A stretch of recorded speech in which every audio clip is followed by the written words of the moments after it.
Ombudsman melakukan pengukuran kan tiap tahun sejak 2015 dan yang diukur itu sisi birokrasinya dan pelayanan publiknya. Birokrasi itu terkait dengan dimensi input, proses, ya, kemudian pelayanan publiknya itu kan sudah kelihatan di output dan pengaduannya. Nah, kalau hasil tahun lalu Jawa Tengah itu provinsinya memang sudah hijau. Kabupaten kota semua sudah, kecuali satu yaitu Kabupaten Purworejo. Kemudian kita kumpul bersama di pertengahan tahun, Pak ya. Kita sampaikan sosialisasi apa yang perlu diperbaiki dan kemudian kita ukur sekarang semua sudah hijau.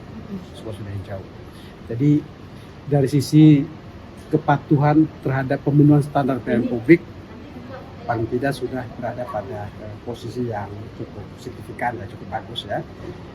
Bahkan Kota Magelang itu dari tahun lalu sampai tahun sekarang ini itu selalu terbaik secara nasional, Kota Magelangnya ya. Tetapi Kabupaten Magelang kalau di Jawa Tengah itu kan dia paling rendah ya, kalau nggak salah 86 ya pada 86 poinnya. Jadi ada ketimpangan kualitas sebenarnya. Ada yang sangat jauh tinggi gitu dan bahkan secara nasional nomor atas gitu, tapi ada yang memang masih butuh pembenahan atau penguatan.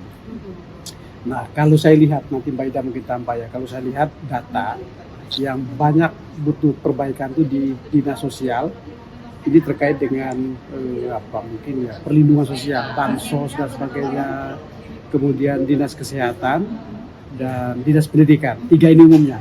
Yang rata-rata bagus itu dinas Dukcapil, DPMP TSP dan Puskesmas. Itu rata-rata umum bagus. Jadi perbaikan berarti di soal layanan dasar, kesehatan, pendidikan dan sosial. Nah, persis di sini juga tantangan Jawa Tengah karena isu kemiskinan ekstrim dan stunting itu ada di mana-mana, termasuk juga Jawa Tengah. Kita akui terbuka saja ini soal data gitu ya, dan rasanya perbaikan terkait dengan masalah kemiskinan ekstrim, stunting dan sebagainya itu butuh suatu program terfokus, terutama intervensi pada soal kesehatan, pada soal pendidikan juga, soal perlindungan sosial ya, dan ketenagakerjaan, karena pada akhirnya kan orang harus bekerja ya. Untuk mengurangi kemiskinan itu tidak bisa kemudian kita hanya bergantung pada bantuan pemerintah, tidak hanya bergantung pada bansos atau hibah.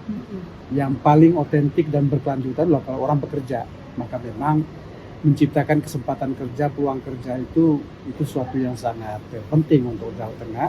Agar tadi saya sampaikan bahwa yang diukur oleh Ombudsman ini kan adalah pada reformasi birokrasi dan pelayanan publiknya.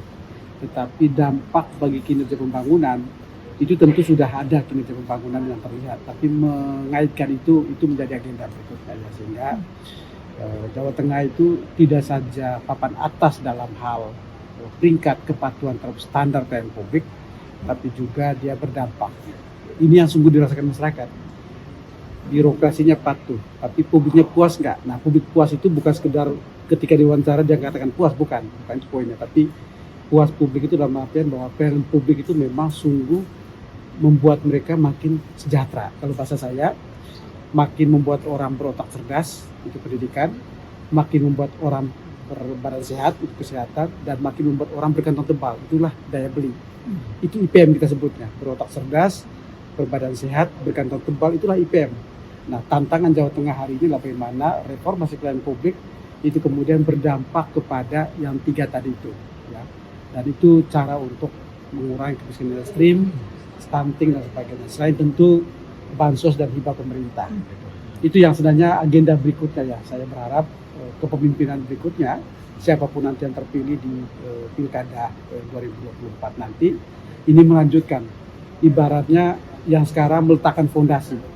Standarisasi pelayanan publik dan transparansi informasi itu adalah prasyarat menuju ke sesuatu yang lebih substantif depannya, yaitu adalah soal dampak tadi. Jadi fondasinya sudah diletakkan, kerangka besarnya sudah dibangun. Mengisi fondasi, mengisi kerangka itu adalah pekerjaan di kepala daerah. Dan saya kira ini satu tahapan yang berada pada jalur yang tepat.